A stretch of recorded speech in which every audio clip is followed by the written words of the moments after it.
Morjesta. Tervetuloa kanavalle. Tänään on tämmönen yksi haljennut koivun kaato. Varmaan joskus salama iskenyt siihen puuhun ja nyt tänä talvena se halkeamaan mennyt niinku tosi isoksi. Isäni on kertonut, että hän on 80-vuotias, että hän on pikkukakarana muistaa, että se puu on aina ollut samanlainen, että se voi olla sitten se yli 100 vuotta vanha puu. Joo, että alkoi olla jo vaarallista. Joo niin, katsotaan sitä halkeamaan. Sahan on mulla Stihlin MS261, ei M-tronicia. Ja mä laitoin semmoset kuormaliinat siihen halkeaman päälle. Noin joka 2 metrin väliin 3 kappaletta ja kiristin tosi tiukalle. Halkeama on niinku aika syvä, sinne menee käsi ihan niinku täysin. Varmaan semmonen 15 senttiä. Ja se menee noin yli puolen puun pituuteen. Joo, ja sit nämä kuormaliinat mä laitan ihan sen takia, että se niinku tippuisi mun päällä, että jos se kaatumavaiheessa niinku halkea niinku noin sanotusti leskentekijä, mitä ikinä. Joo, tällais se on. Vaarallinen puu, kyllä siinä on vähän niinku hermot pelaa, et mitä käy.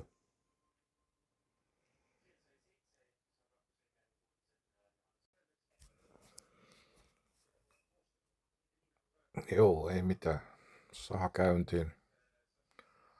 Aina kannattaa tarkistaa, että polttoainetankki on täynnä ennen kuin ruvetaan semmoisen kaatohommin, että ei käy näin, että kaatosahausta tehtäessä loppu kesken pensat niin sahasta. Niin ei ole kovin hauska. Joo, eikö tähtäillään vähän sitä kaatosuunta ja kaatokoloa tekemään sitten.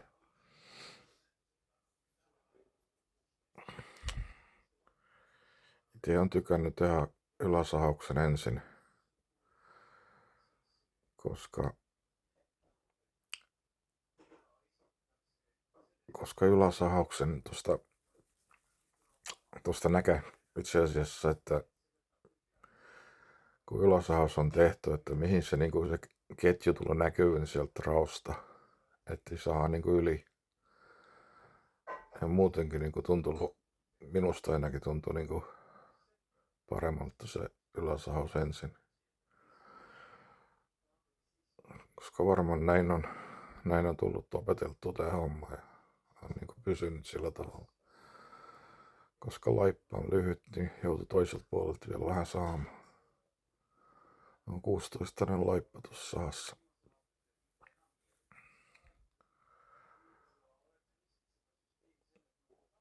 Olisi isompikin saha ollut, mutta siinä on eri terävarustus tällä hetkellä, niin kuin ei viittinyt rupea vaihtaa vetorissoja ja laippoja ja ketjuja. Kyllä täällä pikkusahallakin sen saa kaatettua. Ei ollut onneksi puu jäässä ihan hyvin leikkasketju.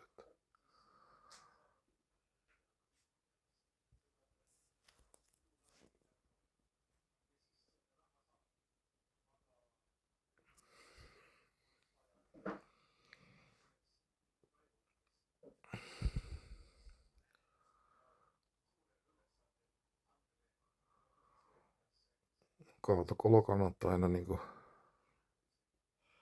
hyvin viimeistellä, että ne kohta niinku ne sahukset, ettei se ole mitään ylisahuksia.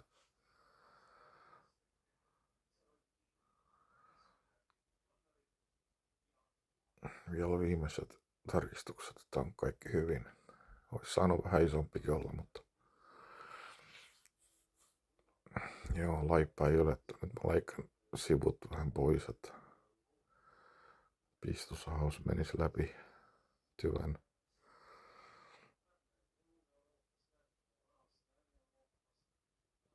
No siis hyvät palat pois, niin varmaan laippa ylettä läpi pistosahauksessa.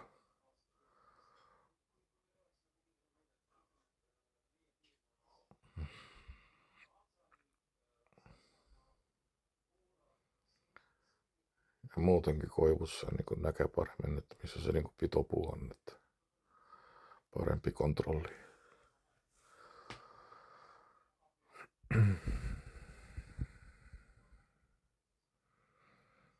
Ja vielä sama juttu toiselta puolelta.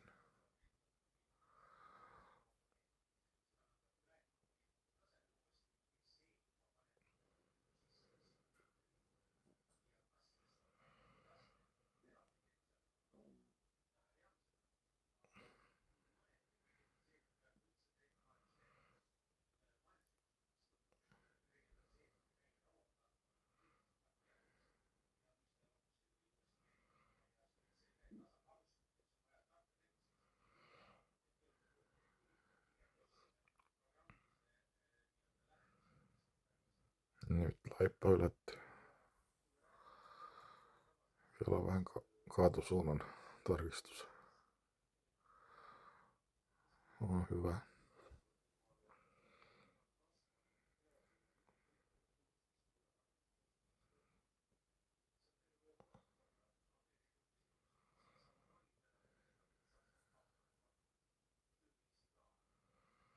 Ja sit pistosaus. Pitopuuta on hyvin.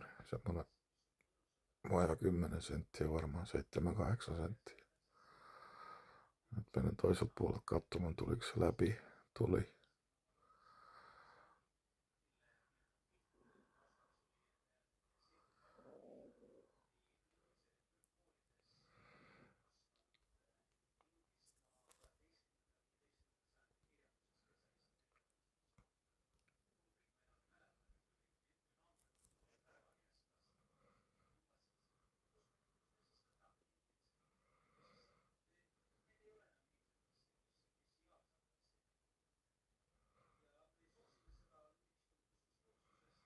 Tältä puolelta on pitopuu vähän paksu, niin otan sitä vähän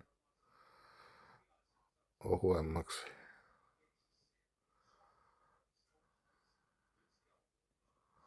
Saa olla tarkkana, ettei tee virheitä.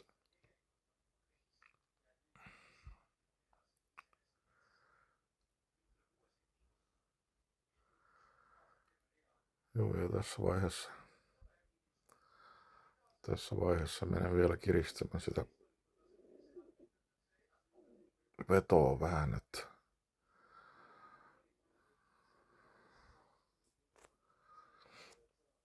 antamaan vähän, aika kireällä mulla liinat on, mutta menen kiristämään vähän vielä, että olisi hyvä veto päällä.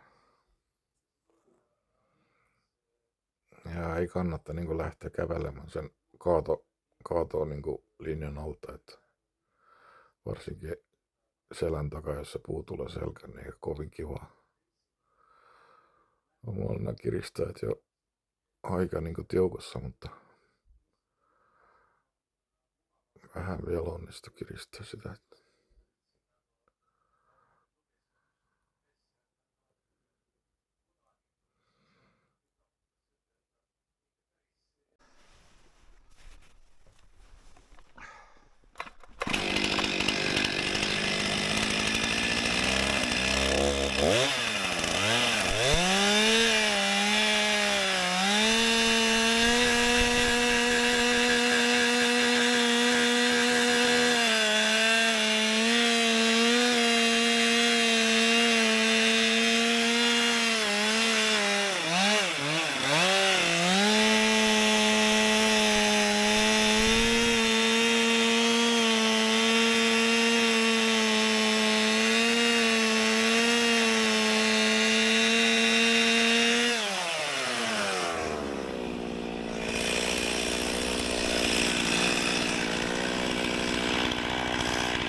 eikä pysty.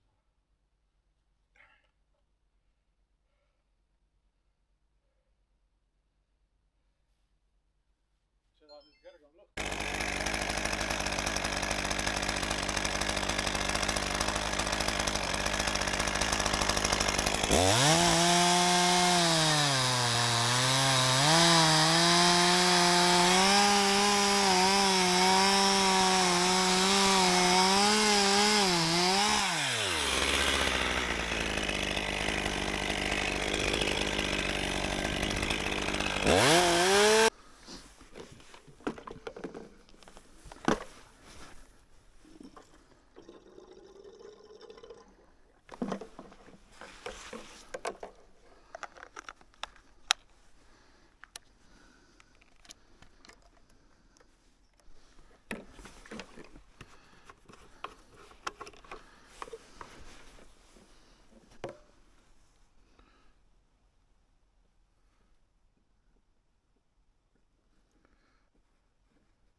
Joo, kiitos kun jaksoit katsoa tämän videon. Tää nyt pätkittyy ja oksatkin melkein pätkitty kaikki ja tarisuu sit jäi. Joo, tulee sit jonkun verran klapia ja sit joskus jossain vaiheessa lumat sulaa, niin saa ne pilkottua. Oksat sit poltetta nuotiossa ja